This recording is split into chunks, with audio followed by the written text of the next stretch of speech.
Ајде здраво на сите. Уште еднаш пред Центар за култура си тргнуваме. Си добив поклон уште одма на влез, филмски песни. Заедно со мене Дејан Трековски, авторот на оваа збирка на поезија. Оваа година во програмата на Манаки заедно со Божиновски и Олаба. И Дејан, добре дојде во Битола и во Југот. Добре најдов. Како е? Одлично. По битолски вака малку, а?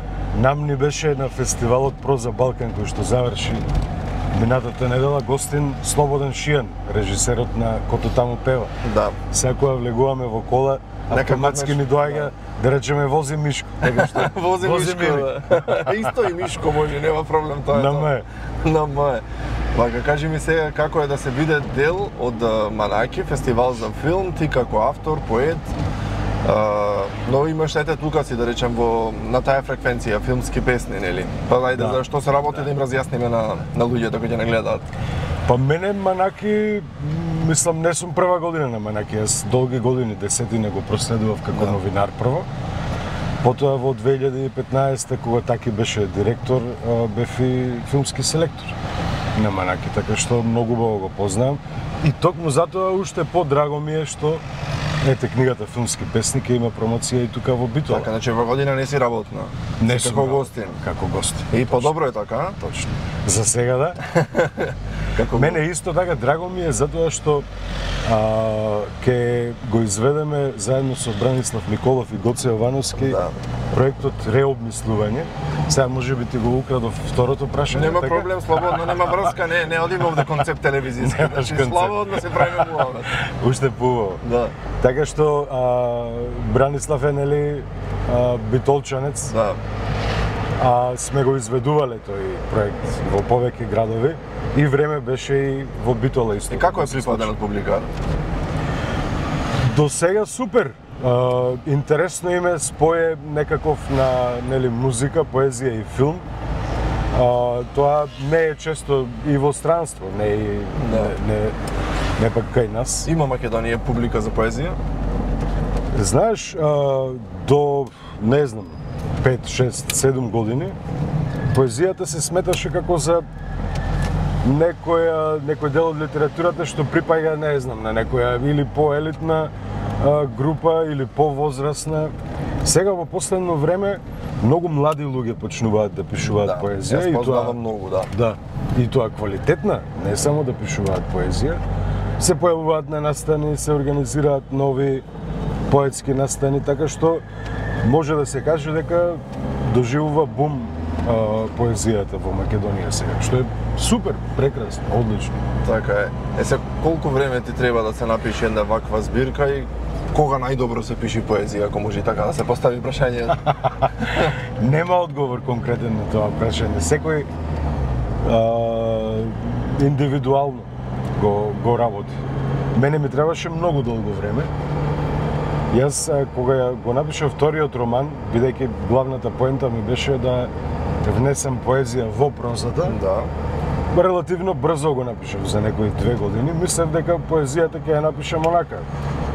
Пола година, да, од ракав оно, да.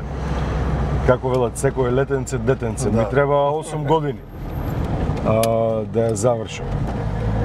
Така што кај секој индивидуално, некои ги пишуваат песните, не знам, за месец, за 2. Да. Кај мене траеше тој процес. Зависи инспирацијата во секој случај. Имаш некоја бројка на колку текстови имаш напишано? Воопшто, заедно вклучувајќи ги новинарските. Не, тоа е многу, 10 години новинарски текстови, да, тоа е многу. Која е разликата, знаеш, бидејќи се кога пишуваш поезија треба да размислуваш уметнички, новинарски, можеби малку технички, така, и сега имаш свич дугме. Како оди тоа?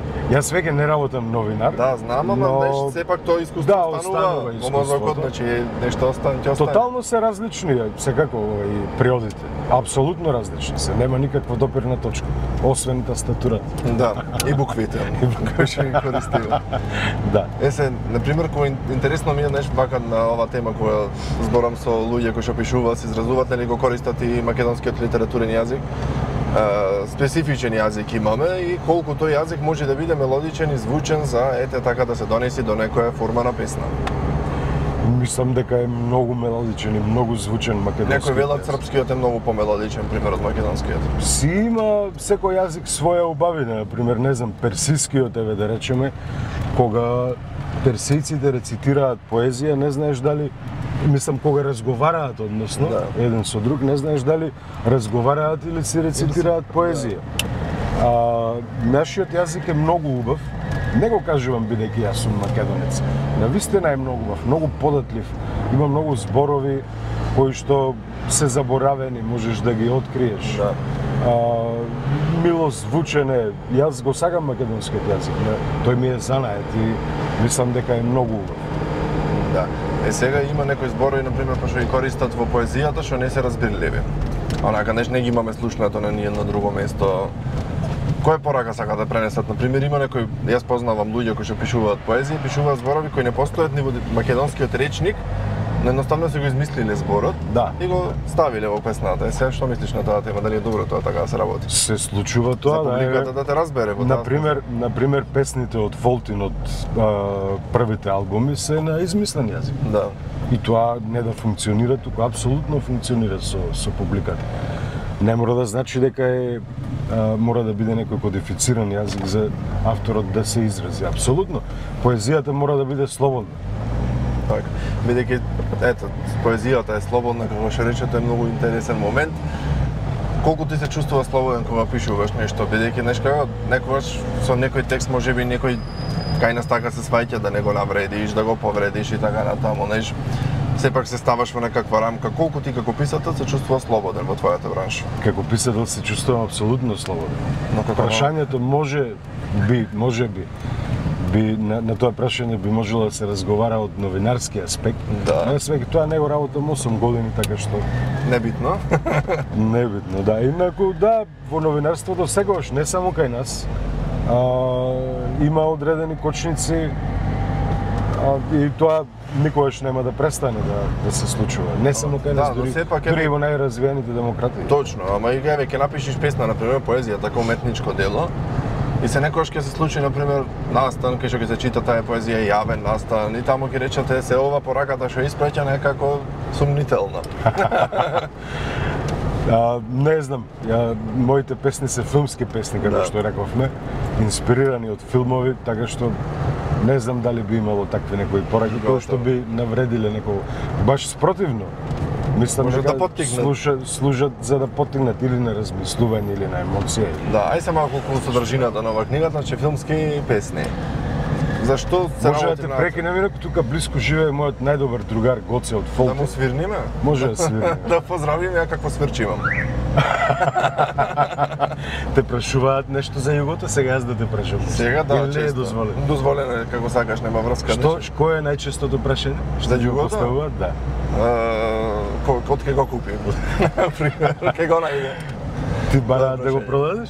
Ау, да, многу. Дори понуди со многу високи суми сум. Да, ама не го давам. Ни подразно. Да го потапша. Така е, да. Добро ми служи, суперен. Така да, еве ми брака работа, гледаш дури емисија, така да имаме можност еве за вакви уметници во југо да се повозат и да се кажат тоа што го имат како професија, нели да се истакне малку пред јавност. Точно. Така да сега те враќам пред епинал, натаму продолжува со врските. Доколку е тука сме во некој таков краток формат, ќе направиме како еден завршница дори да стигнеме до епинал. Кажи ми само, бидејќи сејате настанов ќе се случува, мислам се случува во рамките на програмата на Манаки, па кажи ми зошто е добро да се посетуваат вакви филмски настани, па и настани за поезија, зошто публиката да доаѓа на тие настани? Секој културен настан е настан кој што треба да се посети апсолутно, посебно доколку разговараме за Манаки, па и ов програма на Манаки. И знаеш како културата треба да биде како вода за жеден човек секогаш. Така. Нам пошто најмногу не познаваат во странство? По културата, сигурно не познаваат по нашата фабрика за коли што ја немаме или не знам што. Некои фиктивни фабрики. Прво пошто им текнува на луѓето со кои што јас се наоѓам се, не знам, Владо Урошевиќ или Струшките вечери на поезијата или Браќа Манаки. Тоа е влог, тоа е инвестиција, секогаш. Така е, значи треба тргнеме од точката да се почитуваме пред се самите себе си, се почитуваме културата. Апсолутно. И самите да ја поддржиме за понатаму да бидеме поддржани и од луѓето кои не се од Македонија. Така да, Дејан, ти благодарам за издвоеното време, што се повозевме те кратко во југото. Се надевам ќе имаме следна прилика, кај што ќе можеме да се направиме еден поопширен муавет околу се на кое ти го работиш, но вака во кратки црти мислам дека доловивме убав дел за да не разберат луѓето за што станува збор. Така да посетете го Манаки, читајте поезијата и авторството на Дејан, а ние ќе се видиме во некој друго издание. Ти благодарам многу, одлично беше. Одлично. Фала ти. Ајде, чао, чао.